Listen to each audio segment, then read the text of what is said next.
20% up on last week. Or depends how many you are. There's only one person to look at it, so we're flattered. It's the drawing power of David Moore that brings you here. And 40 quid. Check in the post. Yeah. David Moore's a blues guitar player of note in this area, and I want to talk to him about his background, where he first heard the blues, discovered the blues. So who was it? Which musician, which band first attracted you to this devil's music?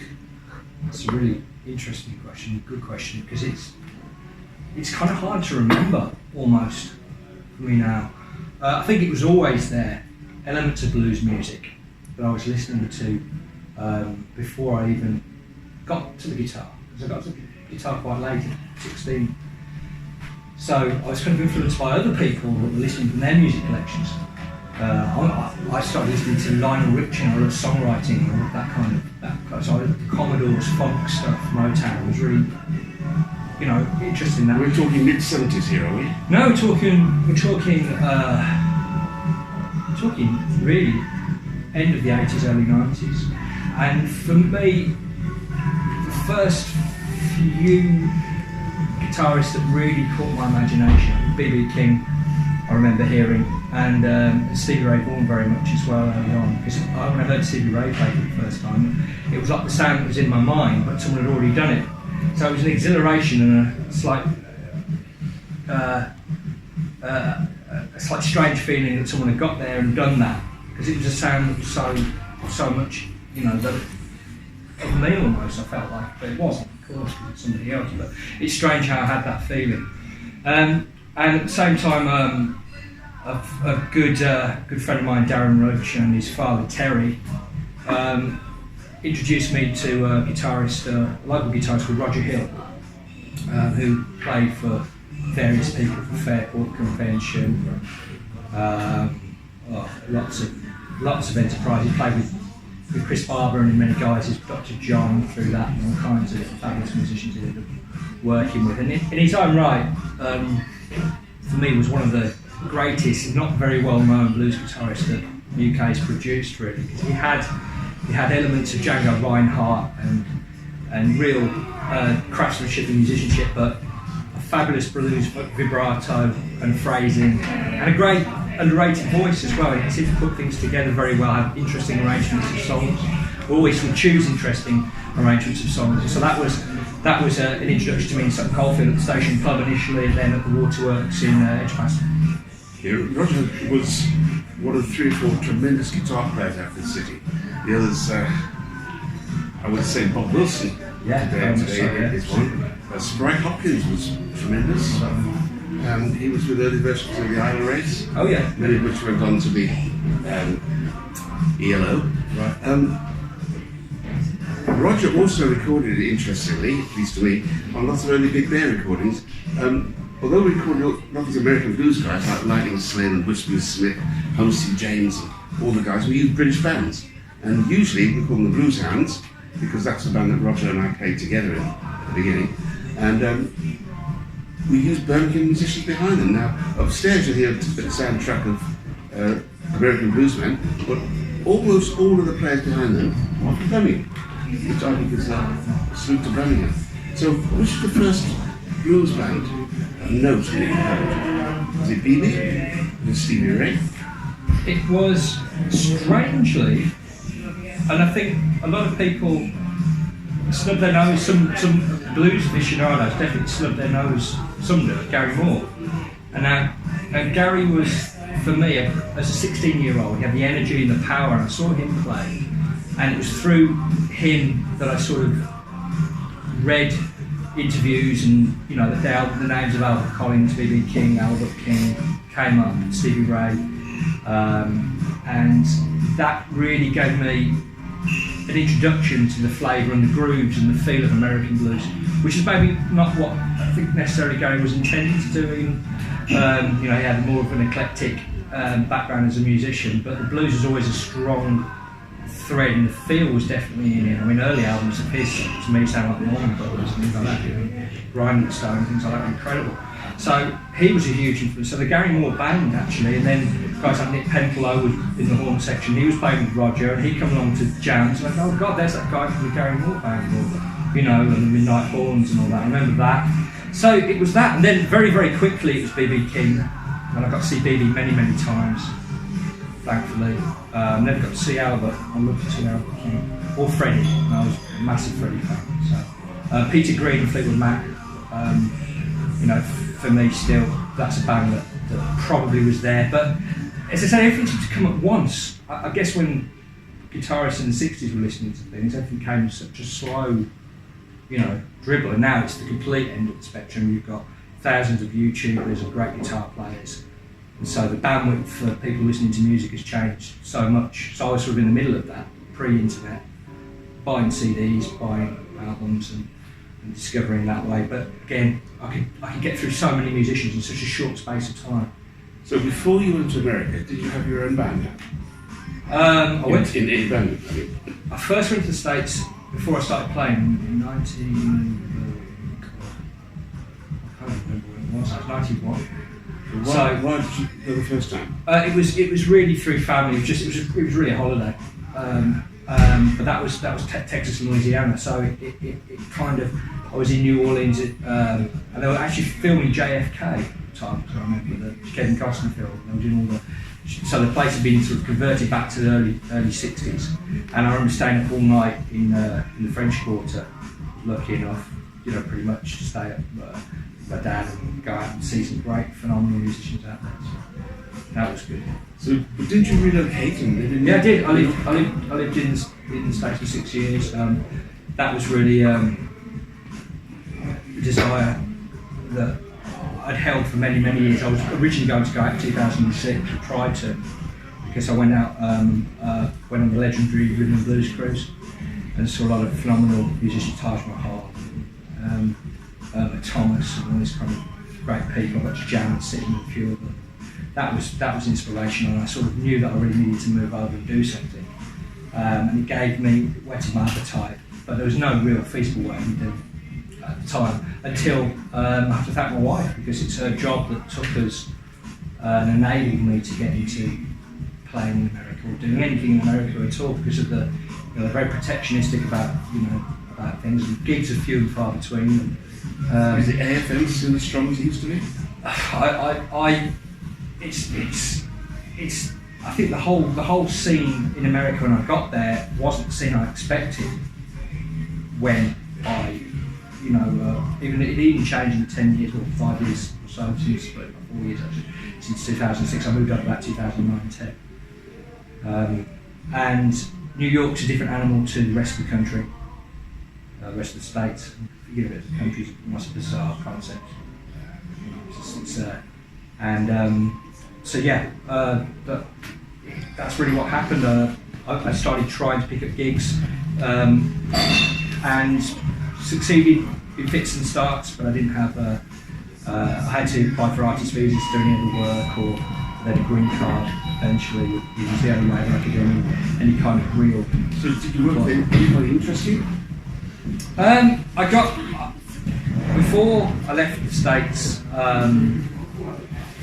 I played with, you know, some just pick-up gigs with interesting people. Like Phil Guy was great, very encouraging. But he passed away by the time I got there. I did see Phil and got to meet and hang out with Phil and the band as well in Rosa's Lounge in Chicago many years. That was a weird coincidence, because I got to play with Phil and meet Phil, Buddy Guy's brother. And he was a great guitar player, great funk player, phenomenal, almost like we do burst out into kind of rap sort of territory with funk blues guitars, crazy thing to see. And he again was kind of, it's quite a funny story. He was trying to chat at my then girlfriend, to be wife, and she said that I played, and when I went to go and see him play the second half of his set, he got me up and I asked, he said, what do you want to play? I said, well, play one of your brother's tunes, play Mary Had Little Order. He said, he was kind enough to say that he didn't know it, so he invited me down to play, and I sat in with him, and then I sat in for the rest of the show with the band. So that was a real big big thing that launched me to go over to the States. But it was so fits and starts that there's never ever really one catalysing event that got me to play there. So when you were in the States, did you hear about a good blues? Yes. My experience. Yeah, I mean, it's I think New York's a bit of a bubble. There's a phenomenal guy there, is kind of the stalwart of New York called Michael Powers, who's phenomenal. Who is doing he was, when he first started out, he was playing guys like literally learned from Jimmy Reed a few things. Bruce Springsteen supported him when he was in bands and that kind of stuff. And he has a residency on Bleecker Street twice a week. And Michael's, whenever I get a chance I go and see him, he's phenomenal. But blues to me is I'm not a purist, but when I feel it, I feel it. If I don't feel it, I don't feel it. So there are a lot of guys out there that are trying to carry the thing forward and label it blues, and I appreciate what they do, but if it doesn't hit me, it doesn't hit me. So when I say we've got great blues guys out there, yes and no. For me, the best blues guitarist of my generation is a guy called Sean Costello from Atlanta, Georgia. Yeah, ridiculous talent. If anyone does anything, they should go and check out Sean Costello, because he was the pinnacle of the next stage on of development, maybe from Stevie Ray Vaughan, I suppose, but in a much more traditional way, in a much more reverent way to the blues. But if you mix the improvisational ability of Jimi Hendrix, the vocabulary of Django Reinhardt, and the blues sort of power of the guys that moved up from the country into Chicago, the Howlin' Wolves and the guys of that kind of character, then you've got Sean Costello. Now I never met Sean. Long story. I've got a lot of stories that I nearly met Sean, but it didn't happen. Got to play with people in his band and a few other things. But if you'll see what I mean when you check out Sean Costello. He'll somewhere. So why did you come back to UK? My baby. You stole it, wasn't it? Yeah. It was difficult, but our lives took a tangent, and we really couldn't. We were always planning to go back, but when we came, we couldn't. The American system for medical situations is often very complex in insurance, so that's really the truth. So when you came back, did you form a band straight away? No. Okay. No, I had some time out, and I'm still in a bit of a hiatus in some ways because I've been writing. But I was going to ask you about that. How much of your material is original? How much is? At the moment, that's about to happen.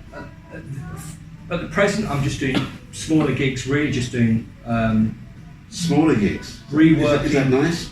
Well, that's what I do. This is Henry's Blues. Well, not all small gigs, but in general. And it's really, I have a passion for the blues, so I love to come out and try and do my interpretations, my reworkings of blues classics, and try and find my voice through that. Especially try and find the voice on the blues guitar.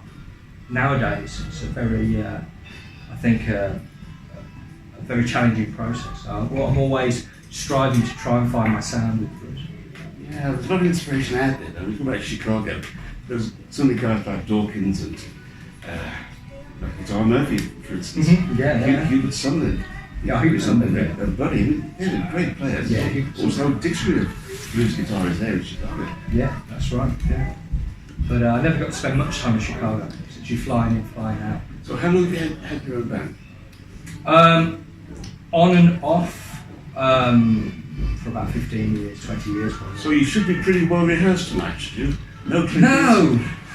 I mean, it's to be honest. If I think rehearsing is an interesting thing because you need rehearsals for interesting arrangements and to keep the lifeblood in it for yourself more than anything else. But getting, the viability of rehearsing now and getting everyone together and getting maybe a consistent amount of gigs that can enable the payoff of doing rehearsal, because everything's got a financial implication when we talk about paying professional musicians as I do.